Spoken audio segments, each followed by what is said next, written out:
نحمدہ ونصلی علی رسولہ الکریم اما بعد فاعوذ باللہ من الشیطان الرجیم بسم اللہ الرحمن الرحیم رب اشرح لی صدری ویسر لی امری واحلل عقدۃ من لسانی یفقہوا قولی۔ السلام علیکم ورحمۃ اللہ وبرکاتہ۔ موت کے بعد میں اب احادیث قیامت کے حوالے سے حضرت صلی اللہ علیہ وسلم نے فرمایا ہے، قیامت کے دن سورج 1 میل قریب ہو جائے گا۔ اس کی گرمی اس قدر زیادہ ہوگی کہ اس سے لوگوں کے دماغ اس طرح کھولنے لگیں گے جس طرح چولہے پر ہنڈیاں کھولتی ہے۔ گرمی کے حوالے سے تو ہم آج اپنا حال دیکھیں کہ ہمارا کیا ہوتا ہے گا، تو اس دن کیا عالم ہوگا۔ ذرا سی یہاں پہ ہیٹ اسٹروک پڑتا ہے تو کیا ہماری کنڈیشن ہو جاتی ہے گی، اور لوگ اپنے اپنے گناہوں کے مطابق پسینے میں غرق ہوں گے، کوئی گھٹنوں تک، کوئی پنڈلیوں تک، اور کچھ لوگ ایسے ہوں گے جو کمر تک ڈوبے ہوں گے، اور کچھ ایسے بھی ہوں گے جو منہ تک ڈوبے ہوئے ہوں گے۔ یعنی ان کے گناہوں کا وجہ جتنے گناہوں کی انٹینسٹی ہوگی یا جتنے گناہوں زیادہ کیے ہوں گے، جتنے حرام گناہ زیادہ کیے ہوں گے، اس کے حساب سے ان کے پسینے آ رہے ہوں گے، اس کے حساب سے ان کو زیادہ گرمی لگ رہی ہوگی، اور اس حساب سے وہ اپنے ہی پسینے میں ڈوب رہے ہوں گے، ڈبکیاں کھا رہے ہوں گے۔ تو اس پر نبی کریم صلی اللہ علیہ وسلم نے ارشاد فرمایا، قولوا حسبنا اللہ ونعم الوکیل علی اللہ توکلنا۔ لوگوں تم یہ پڑھا کرو، اللہ تعالیٰ ہمارے لیے کافی ہے اور وہ اچھا وکیل ہے، اور ہم اللہ تعالیٰ پر ہی بھروسہ رکھتے ہیں۔ اسی طرح ابن عمر سے مروی ہے کہ رسول اللہ صلی اللہ علیہ وسلم نے ارشاد فرمایا، جو شخص اپنے آپ کو بڑا سمجھے گا یا فخر و غرور سے چلے گا تو قیامت کے دن وہ اللہ تعالیٰ کے حضور میں اس طرح آئے گا کہ وہ اس پر سخت غضبناک ہوگا۔ یعنی جو پرائیڈ اور جو ایروگنس ہوتی ہے نا انسان کے اندر کی، تکبر انسان کو زیب نہیں دیتا بالکل بھی، اور اترانے کی جو اتراہٹ ہوتی ہے سب سے پہلے چال میں انسان کے ظاہر ہو جاتی ہے، چلنے میں۔ تو ہمیں اپنے آپ کو بڑی چیز سمجھنا کہ بعض اوقات ہمیں اندازہ بھی نہیں ہوتا کہ ہمارے اندر واقعی میں ایروگنس ہے۔ کئی ٹائپس ہوتی ہیں ان کی، خاص طور پہ جب کوئی نصیحت کرے نا تب دیکھیں کہ کوئی تنقید کرے تو ہمارا ریئیکشن کیا ہوتا ہے گا، اور ایسا نہ ہو دوسرے کی کام کی تعریف نہ کرنا۔ بعض وقت ہوتا ہے نا، ہم دیکھتے ہیں بہت اچھا کسی نے کام کیا گا، لیکن ہم کیا کہتے ہیں اس کے جواب میں، ہم تعریف کرنے کے بعد کہتے ہیں کہ ہاں اچھا ہے، میں اس سے بھی اچھا کر سکتی ہوں۔ اور بعض وقت ہم چھوٹوں کو اہمیت نہیں دیتے، دوسروں کے سلام کا انتظار کرتے رہنا کہ یہ سلام کرے مجھے، یعنی خود کو بڑی چیز سمجھنا۔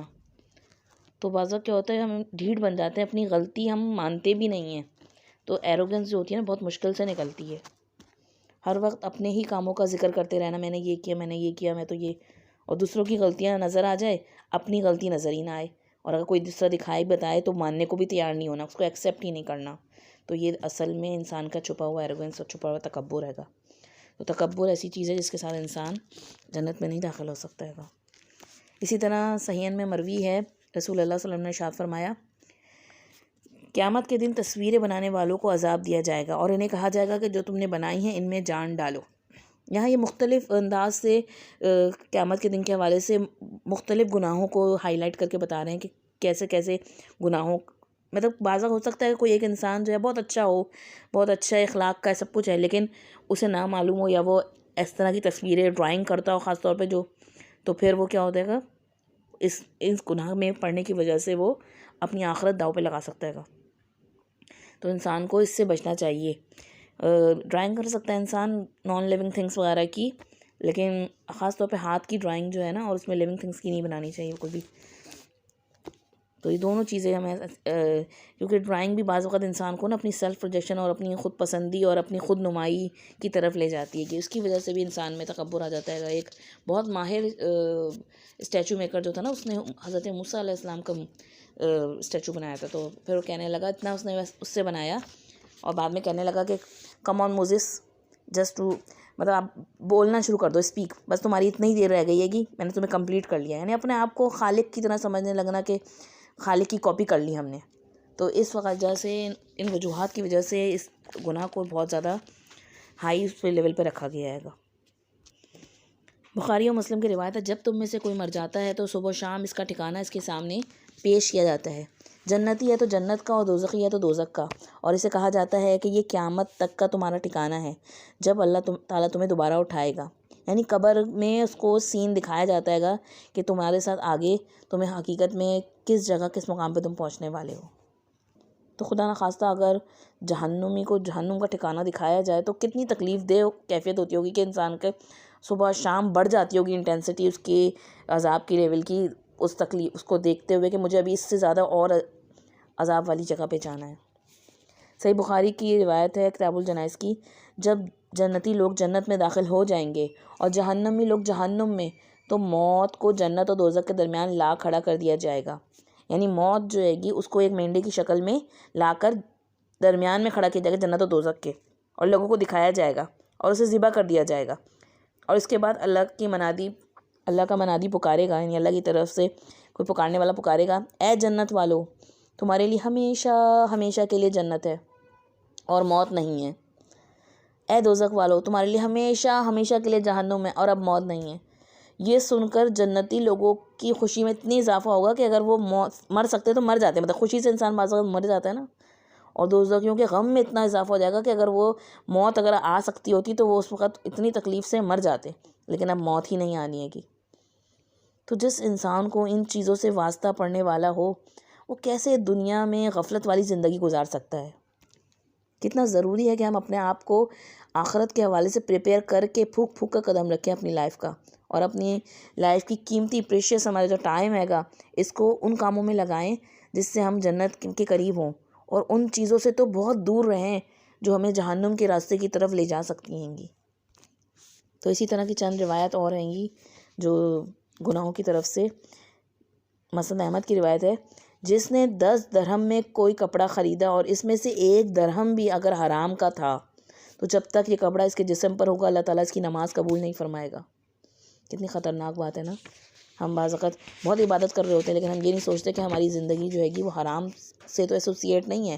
ہم جو مال کھا رہے ہیں، جو پہن رہے ہیں، جو اوڑھ رہے ہیں گے، جہاں جہاں سے ہمارا لنک ہو رہا ہے گا وہ حرام میں تو نہیں جا رہے گا۔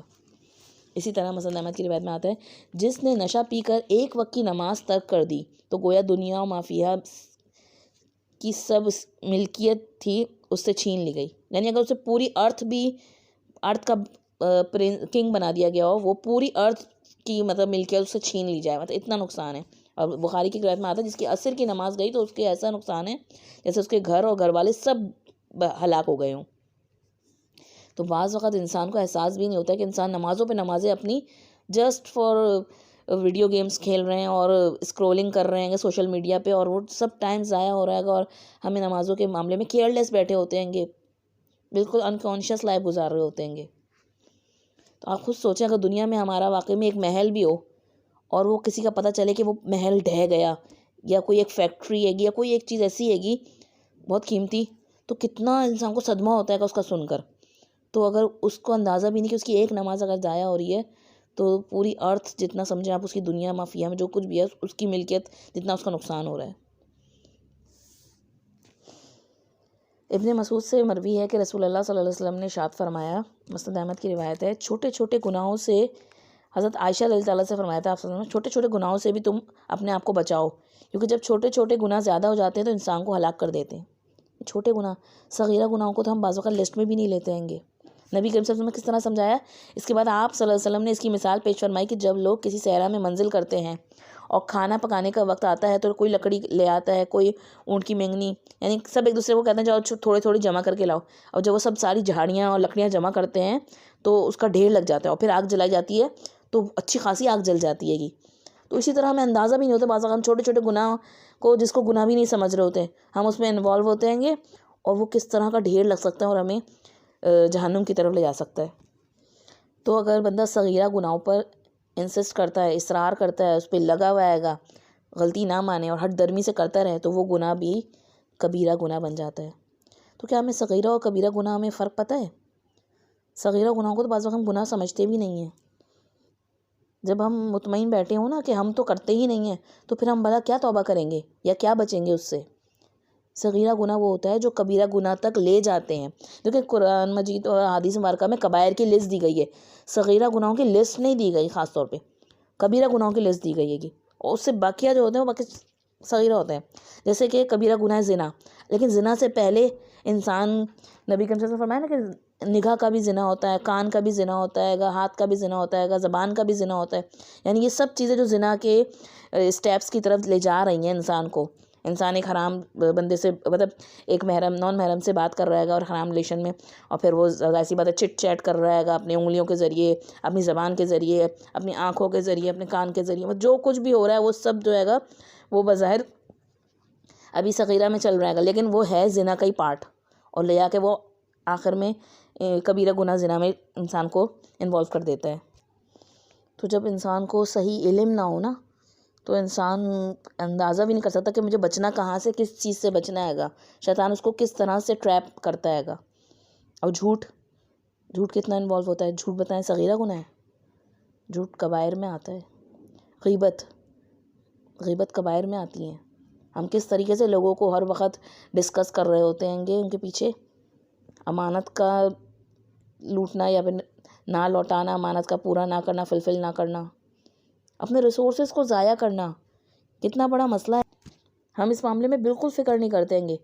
کہیں بھی واش روم جائیں گے پانی کھلا چھوڑ دیں گے اور اپنا منہ واش کر رہے ہیں گے، برتن دھو رہے ہیں گے تو پانی کھلا آئے گا، لائٹس کھلی چھوڑ دی. یہ جو ریسورسز اللہ نے ہمیں دی ہیں گی ان کو مس یوز کرنا، آپ کو استعمال کریں. اور پبلک پراپرٹی کو تو لوگ بہت مس یوز کرتے ہیں گے، کیونکہ یہ چیزیں اس میں سے آتی ہیں. آپ کو کچھ احادیث مبارکہ ملتی ہیں اس حوالے سے کہ نبی کریم صلی اللہ علیہ وسلم نے جن میں کہا ہے کہ اللہ تعالیٰ کو یہ پسند نہیں ہے، مکروہ فعل کہا گیا ان کو، جیسے کثرت کلام، بہت زیادہ باتیں کرتے چلے جانا، کیل و کال، اس نے کہا وہ یہ کہہ رہا تھا، بیکار باتیں، اور ماؤں کی نافرمانی. یہ سب چیزوں کے بارے میں آیا ہے خاص طور پہ مالوں کا ضائع کرنا. مال کا ضائع کرنا ہے، یعنی بعض اوقات انسان کچھ نہیں ہوتا، ونڈو شاپنگ میں لگا ہوا ہے گا، ہر وقت اسکرولنگ کر کے ادھر کیا بک رہا ہے ادھر کیا سیل لگی ہے، بس پھر ہم احساس نہیں کرتے ہیں گے. ہم مال ضائع کرنے میں ہر چیز آتی ہے گی، قلم ہے، کاغذ ہے. اب ہم ایپل کاٹ رہے ہیں، سیب کا چھلکا موٹا موٹا چھیل کے پھینک دیا، چاول دھو رہے ہیں تو اس میں سے آدھے چاول بھی پانی کے ساتھ سنک میں چلے گئے. تو یہ سب کیا ہوتی ہے، ہماری ایکچوئل میں دیکھا جائے تو سستی ہوتی ہے محض، اور سستی یاد رکھیں شیطان کی طرف سے ہوتی ہے گی. اور جس طرح سے مال کا ضائع کرنا منع کیا گیا ہے گا، اسی طرح سے انسان کا اپنا وقت ضائع کرنا، یہ کیا اچھا ہو سکتا ہے؟ تو جب بندہ کیئرلیس ہو کے لائف گزارتا ہے نا، کانشیس نہیں ہوتا ہے گا، وہ کہتا ہے اتنے سے کیا ہوتا ہے گا، ہم اتنے کنجوس بھی نہیں بننا چاہیے، اپنا دل بڑا کرو. بات یہ نہیں ہے. نبی کریم صلی اللہ علیہ وسلم نے کیا فرمایا گا، اگر تم نہر پر بھی ہو، ایک ریور بھی ہے، دریا بھی ہے، اور تم وہاں وضو کر رہے ہو تو وہاں بھی اسراف نہ کرو پانی میں. کس میں؟ وضو میں بھی. وضو ایک عبادت کے لیے کیا جا رہا ہے گا، لیکن وہاں بھی ہمارے لیے جائز نہیں ہے گا کہ ہم اس کو خوب پھینکیں، ضائع کریں. تو یہ ریسورسز جو چیزیں ہمیں امانت کے طور پہ دی گئی ہیں گی، ان سے فائدہ اٹھانا ہے گا اور ان کو دوسروں کے ساتھ شیئر کرنا ہے، لیکن ان کو ضائع نہیں ہونے دینا ہے گا. اس سے یہ بھی آپ کو نہیں پتا، آپ تھوڑے تھوڑے چاول روزانہ آپ سنگ میں پھینک دیتی ہیں گی تو مہینے کے اینڈ میں وہ کتنے سارے بن جائیں گے. اس پر اللہ چلے کسی ایک بندے کا یا 2-3 ٹائم کا کھانا ہو جائے. تو یہ سب چیزیں بھی انسان کو صغیرہ گناہ، انسان بڑھتے بڑھتے ایک پہاڑ کی مانند بھی ہو سکتے ہیں گے. تو وہ قیامت کے دن تو ہمارے نامہ اعمال سے ایک ایک کر کے ظاہر سی باتیں تولا جائے گا، تو گناہ وزن کو نیکیاں ہمارے اس کے حساب سے کتنی ہوں گی. تو آپ نے دیکھا ہوگا کہ جو لوگ ہوتے ہیں بہت نا پڑھائی کے حوالے سے بھی پڑھنے میں بہت اچھے مارکس لینے والے ہوتے ہیں، تو انہیں ایک ایک نمبر کی اپنی اتنی فکر ہوتی ہے کہ ایک MCQs، ایک بلینک کی، وہ کہ اس میں بھی میرا آدھا نمبر بھی نہ کٹنے پائے، ورنہ میں اپنی سمجھے پرسنٹیج میں نیچے ڈاؤن ہو جاؤں گا. تو ہمیں آخرت کے حوالے سے بہت کانشیس ہو کے زندگی گزارنی ہے اس دنیا میں. جو اللہ تعالیٰ نے ہمیں نعمتیں دی ہیں گی ان کو بھی کانشیسلی یوز کرنا ہے گا، خود بھی استعمال کریں، دوسروں کو بھی ساتھ بھی شیئر کریں، لیکن اسراف اور تبذیر سے بچیں. اسراف یعنی حد سے زیادہ زائد خرچ کرنا، جتنی ضرورت نہیں اس سے زیادہ، اور تبذیر گناہ کے راستے میں خرچ کرنا. گناہ کے راستے میں خرچ کرنا تو پھر وہ اور زیادہ اس کی انٹینسٹی بڑھ جائے گی. کہ اگر آپ کے اللہ تعالیٰ نے کوئی بھی چیزیں دی ہوئی ہیں گی، وہ خواہ وہ آپ کا موبائل ہی کیوں نہ ہو، آپ اپنے موبائل سے ایک بہت اچھے کام بھی کر سکتے ہیں گے، اور یہی موبائل آپ کو ہلاکت کی گھڑی کی طرف بھی لے جا سکتا ہے گا.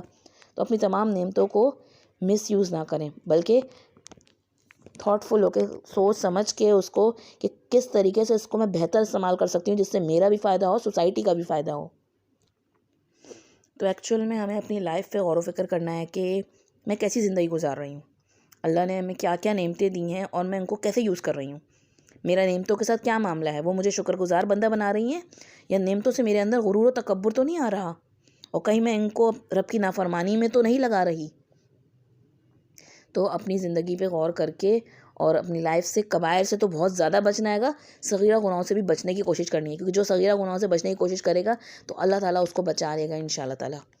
اور پھر اللہ تعالیٰ ہمیں جتنی بھی اللہ نے ہمیں ریسورسز اور نعمتیں دی ہیں گی ان کا ہمیں شکر گزار بندہ بنائے، اور شکر کے طور پہ ان سے ہمیں نیک عمل کرنے کی توفیق عطا فرمائے، جس سے ہم خود بھی فائدہ اٹھائیں، اللہ کے نیک شکر گزار بندے بنیں، اور اپنے آس پاس لوگوں کو بھی فائدہ پہنچانے والے بن جائیں۔ اللہ تعالیٰ ہم سے خیر پھیلائے، آمین۔ السلام علیکم ورحمۃ اللہ۔